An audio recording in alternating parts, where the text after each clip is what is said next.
Hello everyone, this is Professor Jeff Wilkerson at Luther College with an introduction to the first project from Astronomers as Observers and Experimenters published by Kendall Hunt. In this project, what you're asked to do is to measure the period, the duration of the sidereal day, and very similar to what would be done in exercise 13. But now we ask you to go out and look at the night sky to do this. And you could do this as a group project, you could do this as individual projects, but the key is to look at the night sky and try to get a feel for some of the challenges that you need to overcome in order to make this measurement, but also some of the power that comes from making measurements over a long time and relatively simple measurements. And so in order to do this, you'll probably want to use the plastic angle measuring strip that there are instructions for making in the text that hopefully you've already made and calibrated. Yours probably has actual markings on it instead of just this blank strip that I have in front of me here. But the idea is to say, I'd go back and look at figure 13.1 as well, so you see that figure to get a sense of what's going on with the sidereal day. It's going to be equal to the rotation period of the Earth. The Earth completes one rotation, and a star should be back at the exact same spot in the sky. And this might be a relatively easy measurement to make if we lived at the equator, or even maybe at the North or South Pole, where at the equator, the stars are coming straight up out of the horizon. And so they look like they move this direction. So if you could just measure where they are relative to the horizon, you get an idea of how long it's going to take them to get all the way back around. You could measure it the next day at the same time and say, are they higher or lower relative to the horizon? And say in one 24-hour period they did this, or you just measure the time and figure out where they rose. If you're at the North Pole and the South Pole, they're moving parallel to the horizon, and you can measure relative to some structure that's here and measure what that angle is that direction. You can measure the angle that way. Unfortunately, probably most of you don't live at the equator or the North or South Pole who are watching this video right now, and I know I certainly don't. And so the stars tend to make an angle that looks like this when they come out of the horizon. And so you need to think about where you want to set up to make those observations, what stars you want to look at. So the myriad issues right here. One of these things is we're not doing either one of these, and so that makes the measurement tricky. Another is you want to get back to the exact same spot in the sky. If you're measuring the position of a star relative to a foreground object, you want to have that foreground object be the same place from your line of sight every time you go out and make the measurements. You got to get back to the same spot to make these measurements. You need to make precise time measurements. So probably it's helpful to measure to more precisely than a minute. And so you might want to use a watch with a second hand or load time.gov on your phone, so you're watching the time go by to the nearest second as you're making observations, or at least the nearest 10 seconds or 30 seconds or something along those lines. So you want to measure the time as precisely as possible. You want to measure, you got to be able to identify the stars. You got to have stars that are bright enough to see. So you might have stars that you think are too far north to do this or too far south to do this, but where you want to be looking, the stars don't have enough, they're not bright enough for you to be able to easily recognize them. Your familiarity with the sky might be not sufficient to be able to recognize the star. So you have all of these issues. When faced with all of these issues, you have a number of really valid responses in order to, when you're doing the project like this. You might decide that these obstacles, these hurdles are too much to overcome, and this method for doing a project is not going to work, and you need to come up with something else. You need to go to exercise 13, take pictures of the North Polar region of the sky and measure the star trails and measure the duration of the sidereal day that way. Perfectly valid response to these challenges. You might decide, let's try to take the data, see what the limitations are, see if we can refine the technique and do the best job that we can. Perfectly valid response right here. Or you might try to tweak and say, I'm going to do this and this and this, and try 3 or 4 different approaches and see what you can do. I think you'll find another challenge is just seeing the markings on your strip in the night sky when it's dark out. So you get a feel for what sort of things you have to overcome and to just do the best job you can. So let's say you have something that looks like this, and let's say you're looking more or less due east. So if you're looking east, the stars are rising as I've drawn right here. They're coming out of the horizon. If you're looking west, they'd be settling into the horizon like that. And either one of these is valid. If you're looking due south or due north, that's also a valid approach. And if you're looking due north or due south, you might see the stars moving relative to the horizon horizontally this way, and you could measure an angle this direction from a foreground object instead of measuring a height, a distance above a foreground object. Now, here's what you might want to do. You might want to measure a tree or a clock tower, a radio tower, a building, whatever it is you have that's a foreground object. And you might want to measure, if you've got this object that's sort of right above it, you measure that angle down to it, and you say it's 8.3 degrees is your best estimate above that object. And then come back sometime later, 8 days later, 6 days later, 12 days later, 2 days later, whatever you can do. You come back sometime later and measure this again. Now, you know the stars rise earlier each night, so it might be beneficial, if you want the star that's pretty close to this location, it might be beneficial for you to start your first measurement later at night so that when you come back in a week or so, you can come back earlier at night. It's still dark enough to see the stars, and the star will still be not have moved too much relative to this location. So suppose you come back, and again, looking east, suppose you come back the next night and you see the star is here, and you measure that angle to be 10.6 degrees. Okay? And suppose that's 10 days later.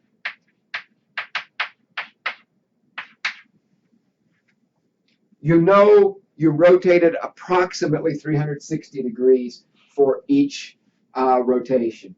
So 10 days, that would be 3,600 degrees if it were in exactly the same spot. But it's not. It's higher in the sky. And since it's rising into the sky, that means it's over-rotated at this 3,600 degrees by 2.3 degrees. So your actual rotation from here to here is going to be 3,602.3 degrees. Okay? Very good. If you made these at exactly 10 days apart, then the time is going to be 10 days times 24 hours. Or 2,400 hours. But suppose you actually measured something like 85 minutes earlier. Then it's going to be 2,400 hours minus 85 minutes. Okay? And you can calculate it. Now, let's take a break. Let's pause and say, suppose we were looking west and we had these same measurements, you would have under-rotated by that 2.3 degrees, and that would be 3,600 minus 2.3 degrees. That would go right there. But that's your rotation angle, and that's your time. Let's convert that to minutes and say 2,400 hours times 60 minutes. Your rotation rate, you can calculate a rotation rate of the Earth from this. You can say you've got 3,602.3 degrees divided by 240. What are we talking about? 2,400. How many of you out there? How many of you out there multiplied 10 by 24 and got 2,400? I don't know. Here, we'll just put a decimal point there and make that seem great. But we got to get these in the same units. So we need 240 hours times 60 minutes minus 85 minutes. And that's the amount of time that was elapsed between those two measurements. And you're going to get a rotation rate in hours and degrees per minute. Or, if you prefer, you can convert the 85 minutes into 1.25 minutes divided by 60. You take 25 minutes divided by 60. I must have a calculator here someplace. I could probably do that in my head. But 25 divided by 60 gives me 0.417 hours. So 25 divided by 60 is so 0.417. So that's 1.42 hours, let's say. So you're going to have 240 hours minus 1.42 hours is equal to 239, 238.58 hours. Okay? And so that's the time that we go in there. And if you stick that time in there, then you're going to get a rotation rate in degrees per hour. If you know your rotation rate in degrees per hour, you can do this. You can say one rotation is 360 degrees. And you can say you've got 360 degrees per rotation divided by the rotation rate, whatever you calculated up there, in degrees per hour. The degrees are going to cancel out. The hour is going to pop up on top, and you're going to get an answer, some number, in hours per rotation. But one rotation is just the duration of the sidereal day. So you've just calculated the duration of the sidereal day in hours, which is great, okay? And that's what we're trying to get done here. Now, the issues that we talked about earlier are still there. You've still got the idea that this isn't coming straight out of the ground. And so that 10 point, there was actually motion to the horizontally as in addition to vertically here. Maybe you fix that by looking north or south, like we talked about, so we see stars moving more or less straight across the horizon. But you got to get the timing just right, because they're going to be coming up or settling down into the horizon as well, right there. Maybe you can help fix that by, instead of measuring relative to one object, you measure relative to two objects.